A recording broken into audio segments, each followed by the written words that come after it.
ভাই, এটা ঠিক না। দয়া করে তোমার আঙুলটা সরিয়ে নাও। আমি তোমার বোন। আমি তোমাকে কখনো খারাপ ভাবতাম না, কিন্তু ভাই আমার একটাও কথা শোনে না। আর তার মনে যাচ্ছিল সেই রাতে সে সবই আমার সাথে করে বসলো। শেষ পর্যন্ত এটা কিভাবে হলো তা আমি তোমাদের এই গল্পে বলবো। আমি বিহারের বাসিন্দা।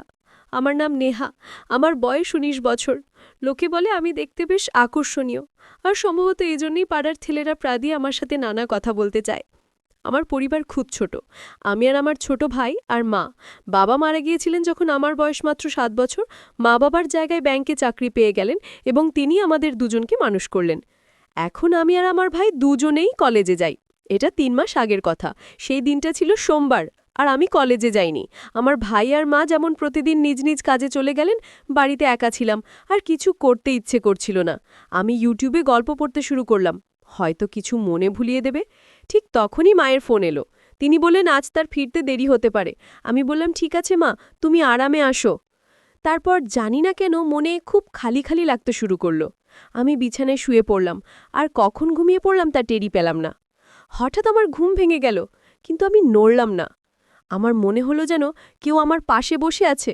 আমি অনুভব করলাম কেউ আস্তে আস্তে তার আঙুল দিয়ে আমাকে স্পর্শ করছে।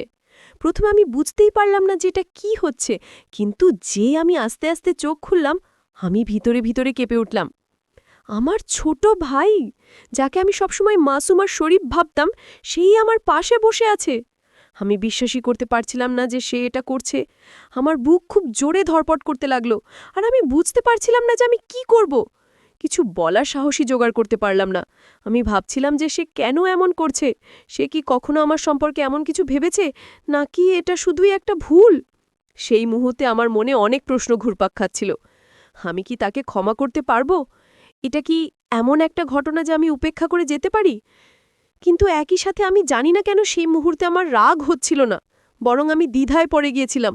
হয়তো আমার বোঝার মধ্যে কিছু ঘাটতি ছিল, না হলে আমি সেই মুহূর্তে অন্য কিছু ভাবছিলাম। কিছুক্ষণ কেটে গেল, আর আমি তখনও ঘুমের ভান করছিলাম।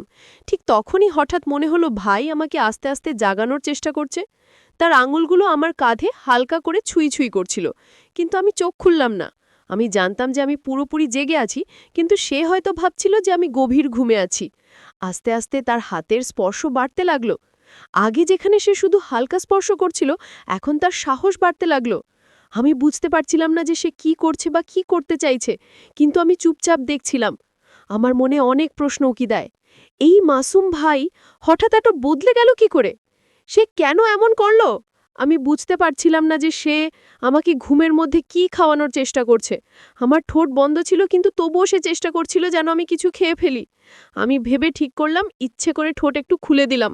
আমি এমন ভাব করলাম যেন আমি ঘুমের মধ্যেই আছি, আর ঠোঁট নিজে থেকেই খুলে গেছে। সেই মুহূর্তে আমার ভেতরে একটা অদ্ভুত রকমের ঘাবড়ে যাওয়া ভাব কাজ করছিল, কিন্তু আমি তা প্রকাশ করতে দিলাম না। হঠাৎ আমার ফোনের ঘণ্টা বেজে উঠল। সেই আওয়াজে পুরো পরিবেশ বদলে গেল। ভাই সঙ্গে সঙ্গে ভয় পেয়ে গেল আর ঘাবড়ে গিয়ে দূরে সরে গেল।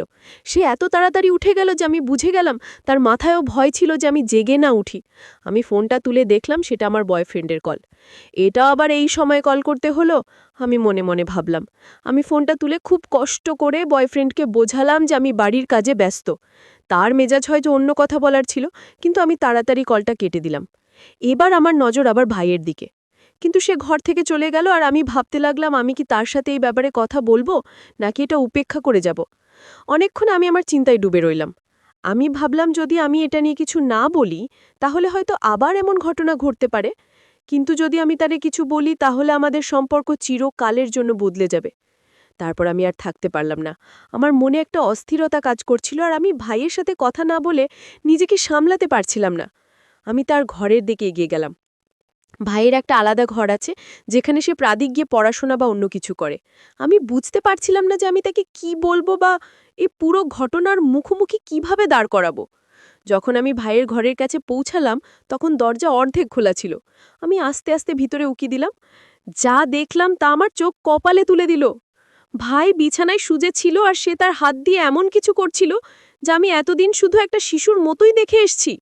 সে এমনটা করতে পারে এটা আমি কখনো ভাবিনি। ১ মিনিট ধরে আমি শুধু দরজার পাশে দাঁড়িয়ে দেখতে লাগলাম। আমার মাথায় তখন অসংখ্য প্রশ্ন ঘুরপাক খাচ্ছিল। আসলে তাই কি হয়েছে? সে সত্যি এমনটা করছে নাকি আমি কোনো ভুল বুঝে ভুল দেখছি? আমি নিজেকে শান্ত করার চেষ্টা করলাম, কিন্তু আমার চোখ তার দিকেই আটকে ছিল। আমি জানতাম যে আমাকে কিছু করা উচিত, কিছু বলা উচিত, কিন্তু আমার গলা দিয়ে কোনো আওয়াজ বের হচ্ছিল না। আমি যে ভাইকে এতদিন মাসুম ভেবে এসেছি, সে আজ আমার সামনে একদম অন্য রূপে হাজির। তাকে এই অবস্থায় দেখে আমার মনে হলো হয়তো সে ছোটবেলা থেকে কিছু দেখেছে বা অনুভব করেছে, জানি আমি কখনো ভাবিনি। আমার মনে তার প্রতি কোনো ঘৃণা আসেনি, বরং আমি দ্বিধায় পড়ে গেছিলাম। আমি বুঝতে পারছিলাম না যে এটা তার কোনো ভুল বোঝাবুঝি নাকি আরও কিছু। আমি আস্তে আস্তে দরজা থেকে সরে যাওয়ার সিদ্ধান্ত নিলাম। আমি জানতাম না যে যদি আমি তাকে এই অবস্থায় টোকাই, তাহলে আমাদের মধ্যে কি হবে। আমি মনে মনে ভাবতে লাগলাম, যদি সে আমার সাথে কিছু ভুল করে ফেলে। ঠিক তখনই সে আমাকে দেখে ফেলো, আর যে ঘটনার আমি ভয় পাচ্ছিলাম সেটাই ঘটে গেল। ভাই আমাকে দেখে আর স্থির থাকতে পারল না, আর সে আমার কাছে এসে সেই কাজই করলো যা সে হয়তো কতদিন ধরে করতে চাইছেন। যদি তোমরা জানতে চাও যে এরপর কি হলো, তাহলে আমার সাথে থাকো। আগামীকালের গল্পে আরও মজার মজার ঘটনা আছে। আর যদি তোমরা এটা একেবারেই মিস করতে না চাও, তাহলে এখনই চ্যানেলটা সাবস্ক্রাইব করো, যদি প্রতিটি আপডেট তোমাদের কাছে সবচেয়ে আগে পৌঁছয়। আমি তোমাদের সেই একই প্রিয় বন্ধু। দেখা হবে আগামী ভিডিওতে। ধন্যবাদ।